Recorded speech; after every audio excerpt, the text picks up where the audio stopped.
यदि बात की जाए रक्त तीतर की धार्मिक कथा की, तो इसकी एक प्राचीन कथा है।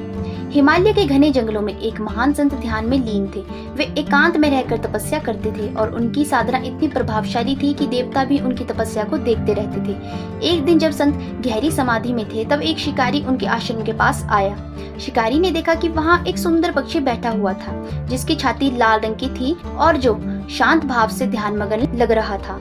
शिकारी ने उस पक्षी पर निशाना साधा और तीर छोड़ दिया, लेकिन तभी एक चमत्कार हुआ। जैसे ही तीर पक्षी के पास पहुंचा, संत की आंखें खुल गई और पक्षी अचानक संत की ओर उड़कर आ गया। शिकारी ने देखा कि संत के हाथ में खून था, लेकिन पक्षी अभी भी जीवित था। संत ने मुस्कुराकर कहा, ये कोई साधारण पक्षी नहीं, ये स्वयं हिमालय का संरक्षक है। इसका खून त्याग और बलिदान का प्रतीक है। यह इस भूमि की पवित्रता की रक्षा करता है। इसके बाद शिकारी ने अपनी भूल समझी और संत के चरणों में गिरकर क्षमा मांगी। संत ने उसे आशीर्वाद दिया और कहा कि ये पक्षी भविष्य में इस पवित्र भूमि की पहचान बनेगा। एक अन्य धार्मिक कथा के अनुसार गुरु पद्मसंभव, जिन्हें तिब्बती बौद्ध धर्म में गुरु रिनपोचे कहा जाता है, 8वीं शताब्दी में तिब्बत और हिमालय क्षेत्रों में बौद्ध धर्म के प्रचारक थे।